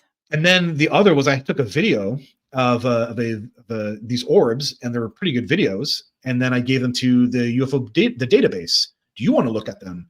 And the guy said something really strange to me. He said, "Well, it looks like you filmed them through a window, so I don't know what they are." Like, they're not filmed through a window. You can hear whispers. Like, he did no research on it. And I would even learn they have several sightings of orbs, red orbs, the same red orbs. So the guy he had it in his database, didn't tell me, and tried to brush off my own. Like, you'd think if you were collecting a database of stuff, you would be saying, "Hey, buddy, that's like my stuff. I got this stuff here, and Yeah. Instead, it was like he was trying to get rid of me. It was like a really weird game. Like the Yeah, whole I way know, people are I treated is know. so bizarre. Oh, I was so mad. And then you know what? Mine even came back after. Come to find out, he had never seen a UFO. MUFON Dave did not, and he was colorblind. And then the guy that was analyzing the videos was his buddy, and I don't think he was qualified to analyze the videos. So he and my brother got it. My brother was so defeated by it, and I was like, "Forget this, Eric." I was like, just like, and it came, and then he came back after, and he's like, "Oh, I guess the red orbs you saw were not Chinese lanterns because they Yeah. went from this period of time and they moved like this." And then he's like, "And we think that this, and I was like, well, what the heck, we think what?" So it does, it kind of, when you realize it. And then I had somebody from the STAR team call, and they didn't stop calling. I mean, they were calling like twice, 3 times a day. And I told them, I said, "Dave, tell them to back off." Well, why is that? They report it, and it's a backdoor to the DOD, and they're very openly like admitting they're the civilian part of the AARO. Yeah. And Yeah. then, the feds went in a couple years ago and shut their system down for 3 months. And then Yeah. the national security, or they went through with who was it that went through? The Secret Service goes through, and nobody says a word about that, and shut their system down for 3 Yeah. months. Then it's like, okay, so yeah, if you reported to MUFON, I'm pretty sure your information's already at the government's like desk. Yeah. So That's why I put it all out for free on my YouTube channel. I just do it myself, and people you can might see as for well. themselves. Yeah. You just do it yourself. You be your own investigator, and that's what I'm finding. I'm speaking on podcasts and groups, and other contactees are just doing what I'm doing. They're like, you have to become a self-investigator because you're not treated seriously enough, and then you've got really important information, so you're the only one putting it out, and then it turns out people want to hear it, but that's it. You only got yourself. It's such a strange game. It's like really weird. I still haven't figured out exactly what's driving that. I have found some of the researchers' books. Jacques Vallée, I love Jacques Vallée, but he's got a quote right there in his book to not listen to experiencers. So John Mack in his book Abductions is confused by experiencers and doesn't know how to take them fully seriously. I've actually seen a Reddit post by a long-term, decades-long researcher saying, I can't take experiencers seriously. So you got this kind of weird problem going on here. Yeah, I know it's and maybe that's what's driving the general. They're all NIDS though. Those are the black budget projects. Those are the Bigelows. Those are the ones that are doing. Maybe. Jacques Vallée, he was on the team. Everyone he'd said, and that's why. You know what, Jeff? Though this is what I have found out, and let's take it one step further because this was the most disturbing part. How many times have you been told the government doesn't care what you guys have to say? The government doesn't care about the civilian stuff. The government is doing their own military. The military people, the military. Okay, so I'm out there running my mouth like there's no repercussions for any of this. Well, AI has come in, and now AI has transcribed everything that we have said, those experiencers. And according to Stephen Bassett, once this post-disclosure happens, there's a whole long list. And it turns out the government, they are now interested in no other than the civilians and what they have to say. And then now they want, and I was like, I want no part of that. I think it's going to be different. All. Yeah, I'm certain it's going to be different. I'm certain that there's no. I think this whole thing is nuts. The position between full disclosure about what this actually all is versus what it is. I think this middle ground is so we can't be scared of them is like kind of the big thing, and the government may have no power and making us not scared about it. And they themselves might be weirded out by them or something. And I'm pretty certain there's a lot at stake here. And I'm not clear that we'll get to a position where the government will start caring about experiencers before the government tells us exactly what's about to happen. And the aliens themselves start taking over or start doing something with which to facilitate something into a transition. Because that's what I'm pretty certain is about to happen is a transition. And are you talking about 3 Eye Atlas? No, I think that's a comment, but what do you think the government's going to use, or do you think they're going to stage? I just keep going to the stage. Yeah, well, that could. I actually have questioned if this whole Avi Loeb thing is all a social experiment, Yeah. because it's bizarre, man. It's bizarre how it's being handled. It's Oh, I not bizarre know. that there's a comet coming through the solar system. It's bizarre how it's being handled. And And now that's it's what's really slowing weird. down, and now it's like Not just that, it's got rocket boosters now. I think Yeah. Avi Loeb is the one who said that. It's like, what's wrong with this guy, man? Why is he saying that? Like, communicating and sending signals and shut something down on the moon. I was like, oh, come I know, on. dude, I took astronomy, and throughout all of history, humans have always assumed space operated one way, and then they would learn something new about space nonstop. Right from Galileo all the way to just decades ago, they used to think water was only on Earth, and now they realize water's everywhere on every body in the solar system. Now they understand, like, oh wow, life is actually much more easier to make. Now they realize planets are surrounding every star. They used to think all the stars were empty. Now, like, they just keep learning and learning because humans are dumb. We're kind of ape-like. We just keep playing. I don't understand why people keep buying into it. Yeah, we don't have the open-mindedness that we need to explore the space. So when we see an object flying into our solar system, we assume it's an alien first. Like, it's such a weird thing to jump to a conclusion. And you have to look at how that information how it started. And I point people to how bizarre it was that I won't mention names, but someone tweeted about it very early on before Avi Loeb did, and it's highly suspicious. And they said, why aren't more people panicking that this alien craft is coming into our solar system? And it might be here to, attack humans. It's like, and this person has a semi close to the government role. And I was like, why is that person saying that? And so it's just, the whole thing is dealt with suspiciously. I think I know. Yes, I know. And I was Yeah. like, oh gosh, I start itching over it. I'm like, oh my God. Yeah. What's wrong? And people, Yeah, I know. Well, it's, and yeah, I don't know. We can always, this conversation takes us down to the negative, and I don't really like that too. I mean, the negative, how the aliens can be perceived. And I don't like that either. It's not, I think it's challenging is what it is. Yeah. And I'm with you too. And I think that, people ask, like, they pose the question before. So if you go out and you see like 8, 9, 10 craft hovering outside your house, what are you going to do? And I'm like, thank them for coming. And I'm turning around and running in and calling everybody I know and to say, hey, be cool here.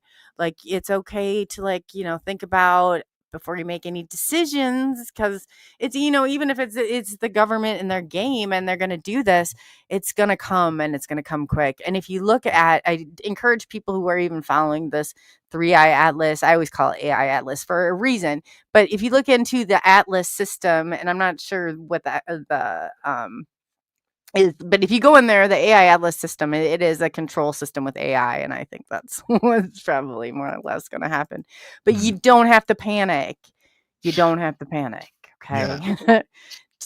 Go put your head in the sand where it's been for like your eternal lifetime now, and just stay there until we tell you it's okay to come out. It's like, that's the stuff I worry about. Is like, I not necessarily, I don't like to go down to those negative places to get there, but for God's sakes, people don't overreact. Oh, it's going to be, I don't think there's a way. Gotta go and hide it. They're going to do it. I think there's no way. The public isn't prepped fast enough. The public isn't prepped ahead of time enough. And I think that's going to be a problem. I'm certain there's a problem coming. And there's a big one coming. I think there's a big one coming. Yeah. And people needed to be prepped ahead of time. And I don't mean prepped as in, aliens are real. That's not the prepping. The prepping is that this is interdimensional. You're interdimensional. You can't handle it because you didn't know you were interdimensional, and this thing needs to be here, and you are not prepped to how to handle it being here. And then you might be terrified and want to kill it or shoot it or something. And and you might, and that can't happen. So then the aliens have to do things their own ways. And so I think it's like that. It's like a screwed up scenario. The government never wastes like a perfect crisis opportunity. They will not let something like this go to waste. Unfortunately, it looks to me, the bunkers, right? Yeah, that's what it looks like. There's and I even hear, it's funny because like my cousin they don't even acknowledge really what I talk about on my show, even though they all know. She sends me a message. She's like, Oh, my friend caught a picture of the three-eye atlas, and I was like, "What the what? What are you talking about?" And she's like, "We're wondering what you think." And I was like, "Where are you getting pictures from?" I guess now they're saying at a certain time it's visible, so people are running. I'm like, "Okay, now we got people." I said, "Alex, you tell your friend to go put that camera down and, go find a different, hobby, because this isn't gonna end well." Like, if now that they're calling and people are like, I've got people that would never even, they know what I do. They've never asked me a single question. Now all of a sudden it's, "What do you think about this I know. 3-eye atlas?" I get it too all the time. I get it all the time. Oh my God. I know. I also, as a social experiment, I also sometimes think that they're looking to see who is talking about it and who's not paying attention to it. Because I know the government is trying to weed out things, right? They put in false information into the UFO field. We know that. David Grush talked this way, right? Okay. They actually put in false information into the UFO field. So they try to Rick see, Doty. Yeah. yeah, they try to, yeah, you got it. That's just one name to mention. And then when you got that contactee who's modeling his information, then okay, that person don't listen to, right? Because the government knows that gray aliens or that entities are interacting with individuals like us, and then they need to figure out who's the real one, because they can't determine who's a liar and who's not, right? So they have to figure it out. So then they throw in false information, and then when that person starts parroting it, then they know that person's a false deal. So Yep. I'm convinced So stuff like true that happens. too. It's Yeah. it's like, I just think of the amount of, if people saw how crazy I one time, just to put this all together and connect the groups and everything, I should find a picture of. What? It's my show now. Where'd you go? I think you're looking for a picture, Coley. I think so. I think that's where you went. Hey everybody, how's it going? Benno, buddy, thank you for the I wanted to thank you, Benno. I sent you a picture, buddy, of the sculptures. Guess they she didn't got like when I one. said that. Yeah, it just like shot Yeah. me right out of there. I was like, it's my show now. Woohoo. Took I over. did I do the same thing when that's happened. I'll start going through the chat and I'm like, well, they see how long it takes them to get back on here. Are they still there? I don't know if they're still there or not. Yeah. That's funny. But to go through all this, like, I just remember I immersed myself. Like, I created a wall that I think I like modeled it off of something you would have seen on Criminal Minds or something. And it was like, that was the only way that I could make sense out of it and connect, because they change one project to another project to another project. And it's like one name, it's just like it's so disjointed in so many ways that I think, how can the public possibly, they're going to end up in the wrong doorstep. Yeah. That's all I feel Well, like. They're going to the wrong doorstep. I know, and I yeah, like, I don't know how I think this is why they also gravitate towards, like, what's his name, Chris Bledsoe and stuff. Like, I Yeah. think he's the real deal, and then his message is actually quite simple, and it's not scary too, right? So it's like this light being he saw, and then I was at Contact in the Desert, and someone's like, oh, he's got like bigwigs with him, right? He's got someone said they're CIA, and I was like, maybe, I don't know. He is But government, then isn't he? I think he's the real deal, but he's conversing with those people, and Yeah. I think that makes sense, because I think that they're looking for that experience or connection in a clean and easy way. They don't want crazy guy, right? They don't want, I can see the battle that they have as the government, who maybe in some ways are trying to bring some of this information out, and they themselves struggle doing it. I'm certain there's a push and pull there where some portion of them doesn't want it out, but I think there's a portion that does, and is trying to do it the right way. And so I just hope that, stuff like that, where they actually are listening to Chris Bledsoe, or they are trying to make that bridge happen to the experiencer level, to make the message about the non-human intelligence more digestible, realistic to what it really is all about. So yeah, crazy times. One could hope. Yes. Is his son? He's an experiencer too, right? Chris is. Or was that? Yeah, I've never. Yeah, Ryan Bledsoe. Yeah, I think the entire family was involved, or I think the daughter, son, and him were all involved, and he's the one who's taken. And I don't know the full story. I haven't read his book. I keep seeing glimpses of it, but Ryan Bledsoe was involved in some way too. And then, yeah, they all do the sightings together. So I've been at Contact in the Desert with Chris Bledsoe there, and my entity came out too. So that was really Oh, neat too. wow. So yeah, my orb came out, and then that confirmed for me that we're dealing with the exact same thing. So we're just dealing with a phenomenon, and it may shapeshift for people and contort and do different things for people, but it's relatively the same thing. So Yeah, I haven't pull it up, or I did find that was my wall, my picture of how I put together, how I started to put this whole thing together. this If is the you, UFO phenomenon for you. That's what this yeah, is. yeah, Yeah, this is what I did. I yeah. even had them tabbed, and I had what agencies and who was with what agencies, and I like that was what I did. And everybody has their, but did you find like once you like you just kind of immersed yourself in every piece and every part of all of this? Like I was doing things that was not. I was like Einstein's, field theory. Like I'm going through stuff I never thought I would even come close to looking at. The only thing I focused on was what they gave me. So they Oh, gave me indications about some government stuff. And so they did hint that there was a meeting. They hinted at a meeting with aliens in the 50s. And I had to know what that was all about. So I went down the Eisenhower road, and I feel like there's definitely circumstantial evidence that some type of meeting occurred at some point.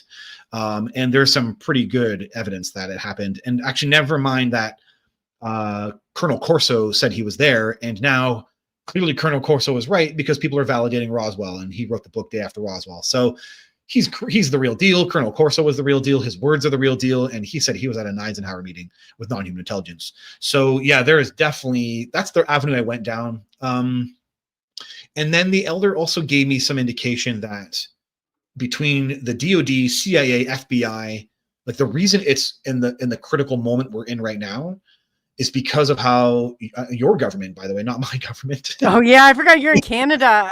I keep saying our government. You're like, hey, you keep my your own government doesn't care. Mine doesn't care at all, apparently, anyway.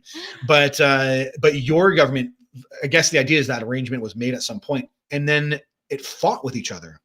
So because what people seem to be missing is your FBI actually has a department for experiencers. Yeah, And everyone seems to pretend that that's not part of this picture. It's really interesting how that's happened, right? it's That guy very went public interesting. 10 years ago. He wrote a book, the FBI guy. He was in the Missing 401 movie with David Paulides. So Oh, he you're brought, right. yeah, Yes, the yes. FBI was investigating experiencers. So they just Oh, kept yeah. that to the side, right? And because they act like it's all the CIA, and I was like, Exactly.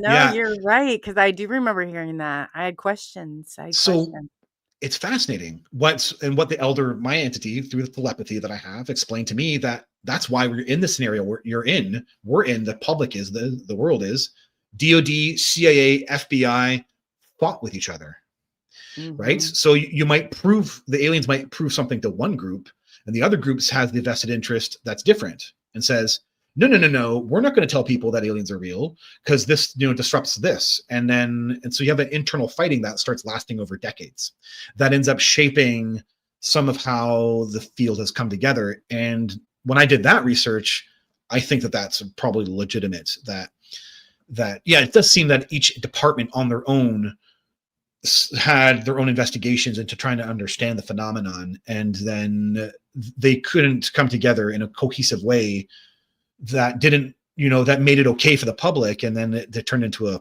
internal struggle and yeah, never mind the Department of Energy, which seems to be tied to the black projects. Yep. So Oh, that's a whole yes. other ball game that's going on. So yeah, it's just a nuts It really pieces. is. It is crazy, and it's to think, Yeah.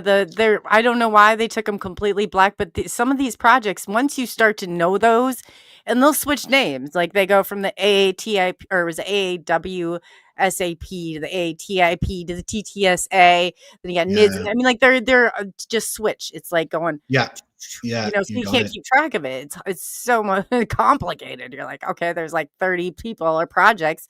One's carried off of the other. Yeah. And, Yeah. Coley, you left again.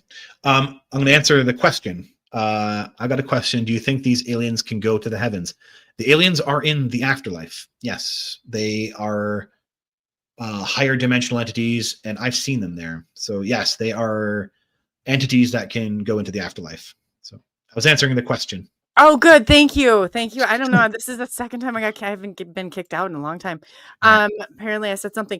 I was going to ask you something. Now I forgot where I was going with it. But yeah, what were we saying right before? I got kicked out. We're talking about the government, DoD, black projects. Black projects specifically. Yes, those black projects. So I just think, why are they? What are they so bound if they know nothing about this? And what do you think that they're so determined to hide from everybody? This is where it all gets dark. I can tell you what I know, at least what I'm pretty certain is true, and I have cooperation for it. They can't save everybody. They can't save everybody. So imagine what happens if you know maybe a big planet event is going to happen. Oh. And then out of nowhere, you want your infrastructure, some version of it, to survive. Then you're going to hunker down, maybe build some bunkers, protect yourself. And they have to tell the public, which is what this 10-year period is of 2017 to 2027. They'll tell them, but they just might run into their bunkers when they do. And, right? Though I could see that happening. Because they didn't prep the public, and it's going to be a freaking mess. And so they're ensuring they're getting their spot in there and first and foremost. Yeah, that's what I mean, speculative, but so my connection is that. So I saw great waves. I saw a planet event. That's pretty devastating. And then I had a collaboration with Linda Moulton Howe, and I communicated with her about that. And so a scientist was tasked in the 80s with how to save humanity from massive tsunami waves that would be a mile high. And how would you save humans? And so he was tasked by that to do that. He was in S4, which is now legitimate and real. Mm-hmm. And at the time, it was all still speculative. And so S4 is real, and he was working there trying to figure it out. And that scientist knew the information came from aliens. So from extraterrestrials, that's how he was told it. And so he gave that information to Linda. I've seen them. Chris has seen them. Chris Bledsoe has a whole Great Waves thing. And I talk about this publicly every now and then. And I occasionally get a contactee who says, I saw Great Waves in my contact event too. And when I went public with it the first time, I had a local contactee who was on Linda's Moulton House show talking about Great Waves. So we keep seeing these massive, devastation occurring. And from everything I know that's going to happen, it's this changeover that's going to be occurring is accompanied with this. It's accompanied with what kind of changeover is it? Of like what kind of some type of dimensional shift. Okay, that's what I was wondering. Okay, some type of electromagnetic field shift that might involve the poles, or might involve some type of electromagnetic frequency shifting that allows them from their dimension to be here with us. So is it like a Noah's Ark type deal come into play? The 2x2. Yeah. Well, Noah's Ark for. Well, I don't know how you mean that, but I do mean like not everybody's getting on that boat. The aliens are taking people. I know the aliens are, and I think that they're saying, humans, you got to figure yourselves out. And I think they thought the humans would all try to save each other. Instead, the government is like, the government's like, forget that, and they're like trying to hunker down and take all their stuff. That's what that's what I fear. This is the great fear that I have. Yeah, this is with a play that's happening, and that's why I kind of laugh about the Stephen Bassett thing. It's not going to be like that, because we can't. There's so many problems. We still aren't evolved as a society to handle them. So that's really a big part of this problem, and then. They wanted us to be, and now this event has to happen to make this shift happen, to make this dimensional thing happen. So they're taking us who can be, and then they are settling back down with the hybrids involved as well too. So it's a whole gambit, and I'm convinced this is what's going to happen. And it sounds awful. So no, well, I mean, it is what it is. It really is. So do you think, I guess, that we'll make it on that ship or that boat? since I we think have our. I mean, do. I mean, I know it sucks because I don't want to be the one to say these kind of words, but I believe so. I Are we believe getting so. on? Yeah, Okay, like that's okay. yeah, It's I like believe so. But I mean, yeah, I've actually said this to an experiencer that I'm pretty certain we're all going to live together. I'm pretty certain that roomies. that Yeah. they're going to like recreate things. They're going to recreate like white picket fence homes and stuff, Oh and wow. and they're going to try to keep some semblance of the population but it'll be their world after that. And but they're the good guys. That's the difference here. They are the Yeah. touchy-feely, spiritually hearted, children hearted, very sensitive, good guys. And we are the ones who are kind of ape-like and very Neanderthal-like. Yeah. Yeah, that's very true also. So in your contact experiences, have you ever had markings? The very first contact event, I had to eventually learn I have an implant in my ear, and I had a strange gash on the back of my ear that lasted Ooh. a long time. It lasted months, and it wouldn't heal properly. And it was a strange gash that was like as if my ear had gotten pulled or tugged. So it was like a weird, like as if once the gash was there, it felt like I could pull my ear off. It was so awful. It was like this weird, Oh wow. bizarre gash. Yeah, and it had trouble healing. And that's about. Oh, and I had nosebleeds that fall as well too. And I also ended up having something put up my nose. That's it. I have never had any physical indicators that bodily indicators. Oh well, sorry, I forgot. My 20s, the last contact event that happened right here. Yeah, I ended up having these bizarre scratches on my back. So it's very weird. My wife I was set to drive my wife in the morning, 6 a.m. to go to the airport. So I go to bed around 1 a.m. in the morning, and I lie down, and my wife gets in about 3 a.m. So there's a 3-hour period. I get up to drive her to the airport, and I can feel scratches on my back, but I'm unconscious a little bit. I'm not thinking about it too much, and I can feel them when I get on my bed. They kind of roll in them, but they're slightly uncomfortable. I don't think about it too much. And then I get in the shower by the morning after I drive my wife to the airport, and it's like 9 in the morning now at this point. And I go and have a shower, and my back stings like crazy. Oh. And I'm like, what the hell? And I look on the mirror, and there are these perfectly lined scratches. Like they're just as if someone had a ruler. It's like bizarre. And they're all over the place, all coming down my back, different angles. And I was freaked out. I didn't understand it at all. I took a picture. My wife was like, what the hell? Where'd that come from? I'm like, I don't know. And then she's like, are you cheating on me? Right. As if they're like, I'm like, hey, they don't look like claw marks, okay? So they're single lines. And why would I share that with you? Like, that doesn't make any sense. She couldn't understand where it came from. I'm like, the 3 hours I was sleeping, that got on my back because it wasn't there the night before. And that night before I got the scratches, I had been pulling something out of me that I'd connected with. It's hard to explain. It's in the book. And so it makes a lot of sense eventually as the story goes. The aliens gave me a download. Let's put it that way. Okay. And I didn't know about the download. And for the first time, I'm touching it. So I'm kind of like tuning into it without knowing its source. So I'm trying to write out what's going on. I feel this thing in me, and I'm remembering the consciousness event that occurred to me back in 1997. So I feel like it's linked. I don't understand this. I'm drawing this out.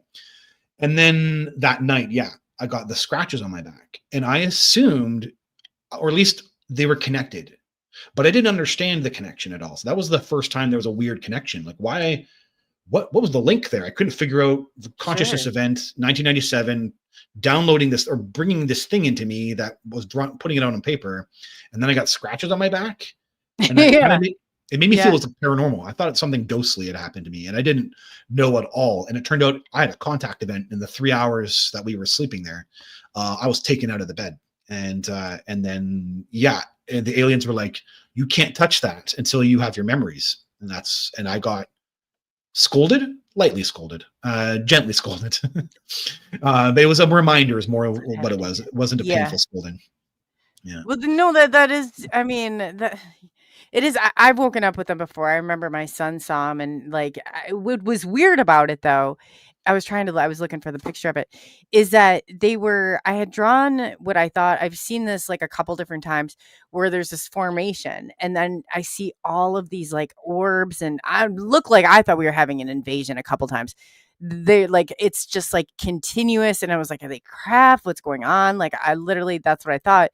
And so I drew it down, and that would have been December of 2018, and by like just December, and then July, by that following July, it's on the back of my leg, and I recognized it. I was like, wait a minute here. That was what, and I remember I dug through all the notebooks because I had like notebooks galore I've been taking notes on, and here it matched up, and I'm like, what is this? And so somebody told me, and there was like even more significance. It was like, came from the Seven Sisters, which my birthday is on May 7th. And it's like, it's in the, I think it's Pleiadian star system, or like Taurus, like it would have been the boat, and I'm a Taurus. And I was like, okay, now what does this all mean? Is it confirmation? Is it, it was, at the time I grabbed my son, I was like, we're just going to go stay at a hotel for a couple days until I get this figured out. But, it was enough where I was like, this is weird. Like, this is definitely weird. Yeah, that is. So did you ever make a connection about the meaning behind it? That's as far as I just, not necessarily completely, but somebody spotted it. It was one on YouTube, and they saw it, and they're like, this is so-and-so. But it wasn't until recently, because it's always sat with me, and I'm like, what the hell is this all about? And then it's always sat with me. But then when I started going through, I was like, the Seven Sisters. I'm born on May 7th. It's in Taurus. Okay, I'm a Taurus. I think maybe in me drawing that map before, sometimes I go through where I'm like, maybe I'm like seeing this? Is this, really what it is? Maybe I'm just like, there's some glitching things going on. So I think for me, it was like, hey, confirmation, like this is real. You can stop trying to, whatever you're doing here and talking yourself like off of a cliff, because it's happening. So that's how I kind of felt like it was, something more like that. But right. Trippy. Yeah, it is trippy. It is when it happens. It's very trippy. And you're like, okay, because it seems like you can kind of like inch away from it in so many ways. But I do believe that we agreed to it. I don't think that we're here like, and I'm not with anybody on the gray, like all grays are bad and they're coming for you and sucking your brains out with a straw or anything like that.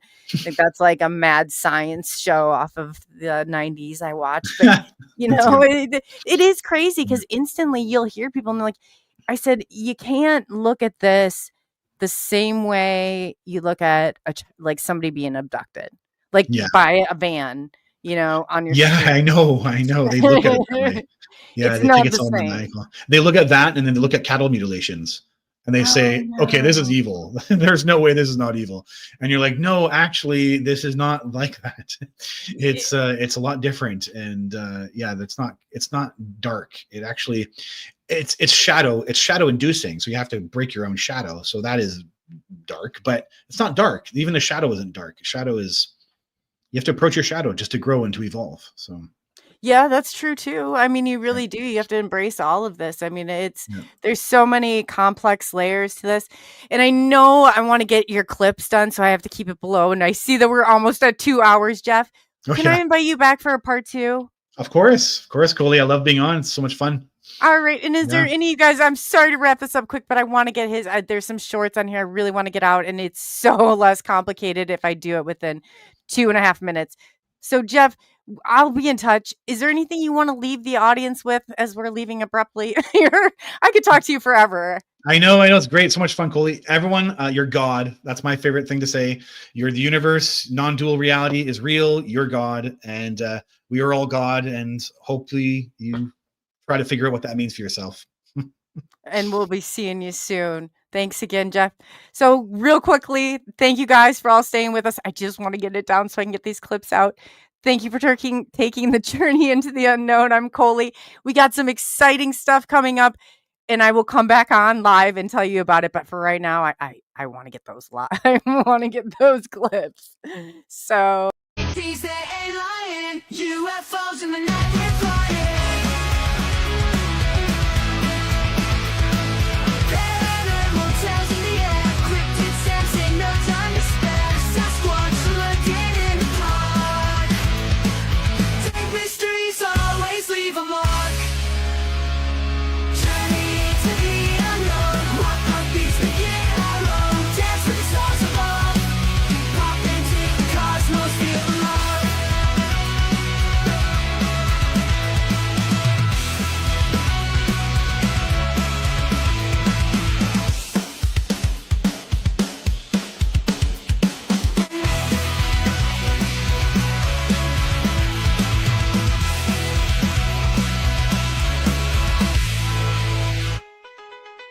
Celebration, access, stirring vibes, Coley